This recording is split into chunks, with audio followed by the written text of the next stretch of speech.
വയനാട് തുരങ്കപാത നിർമ്മാണവുമായി ബന്ധപ്പെട്ട് ഉയർന്നുവരുന്ന ഗുരുതരമായ അഴിമതി ആരോപണങ്ങളിലും കല്ലാടി ദുരന്തത്തിലും ഒടുവിൽ സുപ്രീം കോടതി അടിയന്തരമായി ഇടപെടേണ്ടി വരികയാണ്. പരിസ്ഥിതി ലോല പ്രദേശമായ പശ്ചിമഘട്ടത്ത് തകിടം മറിച്ചുകൊണ്ട് നടക്കുന്ന നിർമ്മാണ പ്രവർത്തനങ്ങൾക്കെതിരെ ഒരു പ്രമുഖ NGO നൽകിയ ഹർജി പരിഗണിച്ചാണ് ചീഫ് ജസ്റ്റിസിന്റെ നേതൃത്വത്തിലുള്ള ബെഞ്ച് വിഷയത്തിൽ നേരിട്ട് തന്നെ ഇടപെടുന്നത്. അതീവ സുരക്ഷാ മേഖലയിൽ ശാസ്ത്രീയ പഠനങ്ങളില്ലാതെ ഖനനം നടത്തിയതിലൂടെ ഉണ്ടായ കല്ലാടി ദുരന്തത്തെയും അതിനു പിന്നിലെ വൻ അഴിമതികളെയും കുറിച്ചുള്ള കൃത്യമായ അന്വേഷണ റിപ്പോർട്ട് സമർപ്പിക്കാൻ കോടതി നിർദ്ദേശിച്ചു കഴിഞ്ഞിട്ടുണ്ട്.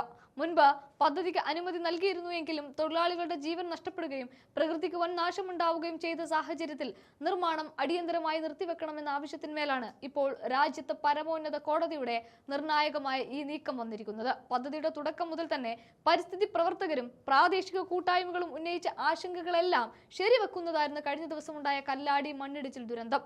3 തൊഴിലാളികളുടെ ജീവൻ വിഴുങ്ങുകയും നിരവധി പേരെ കാണാതാവുകയും ചെയ്ത ഈ ദുരന്തം ഒരു പ്രകൃതിക്ഷോഭമല്ല, മറിച്ച് മനുഷ്യനിർമ്മിതമായ ഒന്നാണ് എന്ന ആക്ഷേപം ശക്തമാണ്. തുരങ്കം നിർമ്മിക്കുന്നതിനായി വൻതോതിൽ മണ്ണും പാറയും ഖനനം ചെയ്തത് മാറ്റിയതും ശാസ്ത്രീയമായ സുരക്ഷാ മാനദണ്ഡങ്ങൾ പാലിക്കാതെ മലഞ്ചെരുവിൽ മണ്ണ് കൂട്ടിയിട്ടതുമാണ് ഈ വൻ ദുരന്തത്തിലേക്ക് നയിച്ചത്.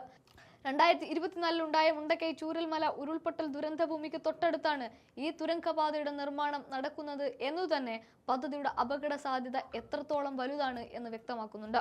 തുരങ്ക നിർമ്മാണത്തിന് പിന്നിൽ കോടികളുടെ അഴിമതി നടന്നിട്ടുണ്ട് എന്നാണ് ഉയർന്ന മറ്റൊരു ഗുരുതരമായ ആരോപണം. പരിസ്ഥിതി അനുമതികൾ നേടിയെടുത്തതിലും കരാർ നൽകിയതിലും വൻ ക്രമക്കേടുകൾ നടന്നിട്ടുണ്ട് എന്ന് ചൂണ്ടിക്കാട്ടിയാണ് NGO സുപ്രീം കോടതി ചീഫ് ജസ്റ്റിസിന് നേരിട്ട് ഹർജി നൽകിയതും. നിർമ്മാണ കമ്പനിയുടെ ഭാഗത്തു നിന്നുണ്ടായ ഗുരുതരമായ വീഴ്ചകളുടെയും നിയമലംഘനങ്ങളെയും കുറിച്ച് നിലവിൽ പോലീസ് അന്വേഷണം പുരോഗമിച്ചുകൊണ്ടിരിക്കുന്ന ഒരു നേരത്തു കൂടിയാണ് ഇത്. സുപ്രീം കോടതിയുടെ ശക്തമായ ഇടപെടലോടെ വികസനത്തിന്റെ പേരിൽ പ്രകൃതിയെയും മനുഷ്യനെയും പണയപ്പെടുത്തി നടത്തുന്ന ഇത്തരം വൻകിട പദ്ധതികളുടെ സുതാര്യതയും സുരക്ഷയും വീണ്ടും വലിയ ചർച്ചയായി മാറുകയാണ്.